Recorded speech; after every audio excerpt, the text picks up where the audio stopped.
வணக்கம். 8ஆம் வகுப்பு சரிவகம் வடிவியலில் சரிவகம் பார்க்குறோம். செகண்ட் சம்மு.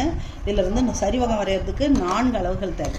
நம்ம 4 அளவுகள் இருந்தால் தான் இந்த சரிவகத்தை வரையலாம். இப்போ கொடுக்கப்பட்ட அளவுகளுக்கு நம்ம என்ன செய்யணும், இந்த உதவிப்படம் வரைஞ்சிக்கணும். உதவிப்படம் வரைஞ்சிக்கிட்டு இந்த அளவுகளை அதில் ப்ளேஸ் பண்ணணும். போட்டுட்டிங்கன்னாக்கா அதுக்கு அடுத்தது நம்ம சரிவகம் வரையணும். இந்த பேஸ் லைன் பாருங்கள், CU என்ற பேஸ் லைனு 7 சென்டிமீட்டருக்கு வரைஞ்சாச்சு. சியை மையமாக வச்சு நீங்கள் நாற்கரை வரைஞ்சிட்டிங்கனாலே சரிவகம்லாம் சரசரன்னு வரைஞ்சிடலாம். 80 டிகிரிக்கு ஒரு கதிர் வரையணும். அவனுக்கு பேர் எக்ஸுன்ற பேர் கொடுக்குறோம். 80 டிகிரினா குறுங்கோணமாக தான் இருக்கும். இந்த பேஸ் லைனுக்கு குறுங்கோணம் வரைஞ்சிடறோம். அதில் 6 சென்டிமீட்டருக்கு ஒரு வில்லு வெட்டுறோம். அது வந்து பாயிண்ட் E. இந்த பாயிண்ட் Eலேருந்து நம்ம 5 சென்டிமீட்டருக்கு ஒரு வில்லு வரையணும். இந்த வில்லு வரையணும். ஆனால் வந்து எதை வெட்டணும் போது பேரலல் லைனாக இருக்கணும். பேஸும் டாப்பும் பேரலல் லைனாக இருக்கும்.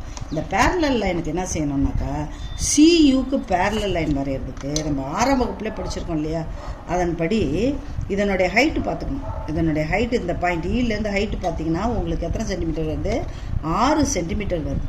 இதை ஒரு லைனை ட்ராப் பண்ணிவிட்டு இதே 6 சென்டிமீட்டரை இதில் எந்த இடத்துல வேணால் வச்சுக்கலாம்.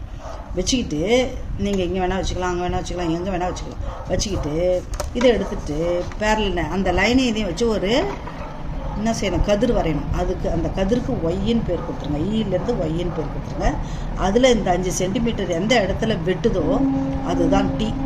இப்போ நம்மளுக்கு பேஸ் லைன் கிடச்சிச்சு, டாப் லைனுக்கு லென்த்து கிடச்சிருச்சு, ஹைட்டு கிடச்சிருச்சு.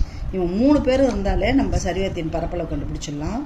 இங்கே பார்த்தீங்கன்னா ஹைட்டு வந்து 6 centimetre, base line 7 centimetre, top line 5 centimetre. அதெல்லாம் கிவனு. அதனால் இது ரெண்டுத்தையும் கூட்டினீங்கன்னாக்கா உனக்கு 12 வரும். இதை அடித்தாக்கா 3, அப்போ 12 36.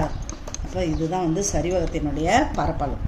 இது வந்து இந்த ஒரே ஒரு உயரம் தான் இதுக்கு கண்டுபிடிக்கணும். நாற்கரத்துக்கு 2 உயரம் கண்டுபிடிச்சிங்க, இதுக்கு வந்து ஒரு உயரம் தான் கண்டுபிடிக்கணும். கண்டுபிடிச்சிட்டு ஈஸியாக நீங்கள் போகலாம். Thank you children.